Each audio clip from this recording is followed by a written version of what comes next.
지금 여태까지 파악한 바로는 민주당 현역 의원도 좀 관계가 있는 게 아니에요. 이게 어떻게 제가 알겠어요? 내부 고발이 있지 않겠어요?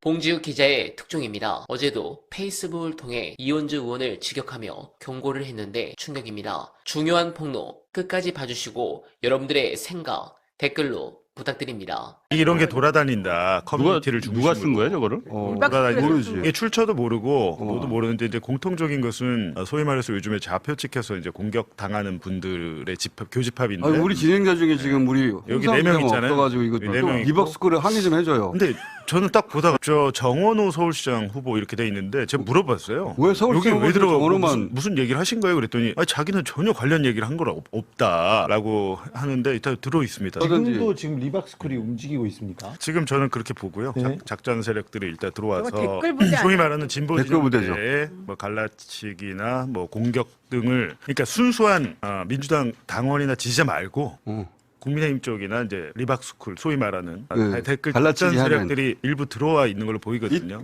있어. 물론 지지자들도 있고 신규 유입된 지지자들도 있지만 아예 대놓고 그 사이를 갈라치기 하려는 작세들이 있는 거죠. 작세들이 있어요. 작전 세력이 있는데 이제 소위 말해서 이제 리박스쿨이라는 게 원래 댓글 공작 조작하던 그렇죠. 그 집단이었잖아요. 네. 이제 딱 그 리박스쿨이라기보다는 외부에서 작전 세력이 들어와 있는데 제가 걱정하는 건 뭐냐면 이게 순수한 외부의 작전 세력 그러니까 국민의힘이나 아니면 태극기 극우 세력이냐 다 그건 아닌 것 같아요. 또 그러면 민주당 내부 그러니까 제가 지금 여태까지 파악한 바로는 민주당 현역 의원도 좀 관계가 있는 게 아니냐. 현역 의원. 현역 의원이 관계 있다는 거는 이제 이 본인의 정치적 뭐 지향이나 목표에 따라 일부 뭐 보좌관들이 뛰어들어서 같이 한다는 거예요. 그래서 그 부분을 어느 정도 확인을 했어요. 아이고야. 네. 확인을 해서 이거를 예를 들면 이게 이제 불법이냐 아니냐 이 경계는 수사를 해봐야 알겠지만 그 부분에 대해서는 한번 지금 어느 정도 증거가 확보가 돼서 그 작세는 원래 있어 왔어요. 항상 있어 왔고 돈 받고 하는 친구들이고 그건 유구한 역사가 있고 돈이 어디서 나오냐가 달라지거든요. 계속 전국에 따라. 그리고 이제 예전에 이제 오비들 기관의 오비들도 거기에 참여하고 뭐 그런 구조가 있긴 한데 그거 말고 그 원래 양당 모두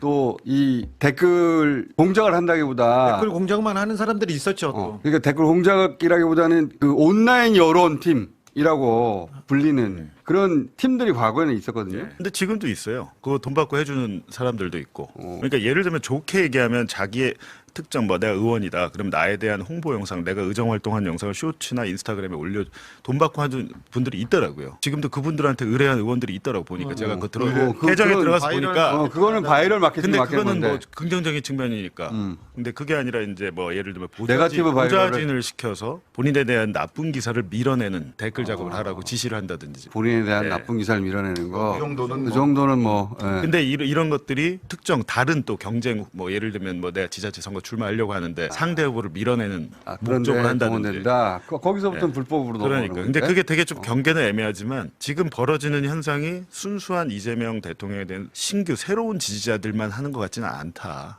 그분들은 그분대로 있는 것이고 그걸 거기에 속에 숨어 들어가 가지고 일종의 그 편의대처럼 편의대란 게 이제 사법군인이잖아요. 시민을 위장해 가지고 폭동을 유도하고 이런 편의대처럼 활동하는 세력들이 있는 것으로 보이고 더 큰 문제는 현역 의원 몇몇이 관계대가 돼 있는 정황이 의원이 몇몇이나 있어요. 한두 명도 아니고. 안 들을란다. 보는 입장에서 그분들 얼굴 어떻게든 보라고. 그런 부분은 진짜 그 확실한 증거 그냥 다 까든가 그러지 않으면 그렇게 그냥 운만 띄우는 거는 바람직하지 않아요. 아니 근데 제가 이게 정말 왜 분열만 조장하는 거기 때문에 정말 그럼 몇몇이 있으면 그 실명을 다 국회의원들을 까고선 말을 하든가 증거를 딱 이런 증거다 하고 이런 그 뉘앙스만 풍기는 거는 바람직하지 않아. 이게 취재를 좀 더 해보시고. 아니 근데 이게 왜 그러냐면 제가 말씀드렸지만 불법이냐 아니냐 판단에 문제가 있고 이게 어떻게 제가 알겠어요? 내부 고발이 있지 않겠어요? 내부 고발은 그 사람의 인생을 걸어야 되는데 어쨌든 좀 더 본인이 구체적 사례를 판단을 들고 하는 거겠죠. 만약에 필요하면 공개하는 것으로.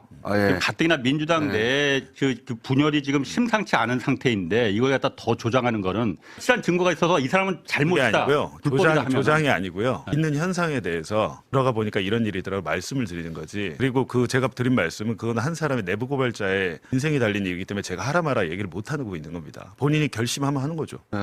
그거는 이제 좀 더 우리가 취재를 해보기로 하죠. 예, 실제. 그러니까 그 의원들이 바이럴 마케팅 차원에서 자기 홍보하려고 또는 뭐 자기한테 불리한 데이터들을 밀어내고 하는 거는 다 해요. 다 하긴 하는데 이제 그걸 넘어선 거라면 취재해서 좀 더 뒤져보기로 하고 리박스쿨 블랙리스트 명단이 누가 만든지 모르겠는데 이런 식의 명단이 나온다는 거는 리박스쿨 불리든 뭐라 불리든 댓글 힙이 여전히 움직이고 있다는 거라는 거잖아요. 아직도 활동하는 것 같습니다. 그럴 법한 게 이재명 그 대선 후보가 이게 이제 대선 당시에 뉴스타파에서 제가 보도를 했던 거잖아요. 리박스쿨이. 근데 그 당시에 이제 후보도 이거 발본색원에서 뿌리를 뽑아야 된다라고 그랬는데 경찰이 수사를 너무 늑장 수사를 해가지고 수사 시작 2달 만인가 그 손효숙 대표에 대해서 구속영장 청구를 하니 당연히 기각되죠. 왜냐하면 우리가 체증을 어느 정도 했지만 얘들이 계속 증거를 다 지우거든요. 다 지우겠죠. 네, 지우다 보니까 저희가 준 걸 가지고 수사를 이렇게 했고 그러다 보니까 증거 부족이 돼가지고 온라인상에서 다 증거를 사라졌겠지. 네, 그래서 구속영장 2번 기각됐습니다. 네, 공감합니다. 홍사훈 기자의 우려도 저는 이해가 갑니다. 물론 봉지우 기자가 없는 걸 보도할 뿐도 아니지만 두 분 다 충분히 이해할 만한 이야기를 했다 생각합니다. 홍사훈 기자는 원론적인 이야기를 잘 하신 거고 봉지우 기자는 실명 까기 전에 아다케라라고 경고한 거라 생각합니다. 두 분 다 잘했다 생각합니다. 그런 부분에서 중요한 부분을 보고 드리겠습니다. 이재명의 민주당 참 듣기 좋은 말입니다. 하지만 이 프레임은 대단히 위험합니다. 이재명이라는 기둥 하나에 당의 운명을 전부 걸어버리면 그 기둥이 흔들릴 때 민주당도 같이 무너집니다. 과거 문재인 지키기에 혈안이 되어 당의 시스템과 가치를 망가뜨리고 결국 돌이킬 수 없는 길을 가버린 뮨파의 말로를 보지 않았습니까? 대통령을 지키고 싶다면 주변부에서 겉돌며 맹신할 것이 아니라 민주당이라는 거대한 시스템의 코어를 지켜야 합니다. 민주당의 이재명이 되어야 당이 대통령의 든든한 방패가 될 수 있는 겁니다. 그런데 어떻게 민주당은 싫은데 이재명이 좋기 때문에 민주당을 까버리겠다. 이건 대단히 위험하고 문제가 심각합니다. 여러분, 당원들은 사람의 핏줄을 본 게 아닙니다. 시대가 요구하는 가치와 철학을 가장 잘 실현해낼 날카로운 도구를 그때그때 찾아낸 것입니다. 민주당의 본질은 특정 인물이 아니라 억강부약과 대동세상이라는 그 가치가 도도하게 이어지는 강물이어야 합니다. 깨어있는 주권자로서 가치를 지키는 민주당의 단단한 주인이 됩시다. 그것이 이재명 대통령을 지키고 우리의 미래를 지키는 유일한 길입니다. 민주당은 싫은데 이재명이 좋다. 이분들 나중에 젠프 지지율 떨어지면 다시 원래 이직으로 가거나 또 중도로 남은 분들도 있을 텐데 민주당의 주요 정책을 그분들의 의지대로 좌우하게 만드는 것은 현 시점에서 매우 위험할 수 있다고 보여집니다. 여러분들은 어떻게 생각하십니까? 공감하셨다면 소중한 언알바 후원 부탁드립니다. 댓글에 고정된 내용을 통해 많은 사랑 부탁드리며 언알바는 오늘도 최선을 다하겠습니다. 여러분 고맙습니다.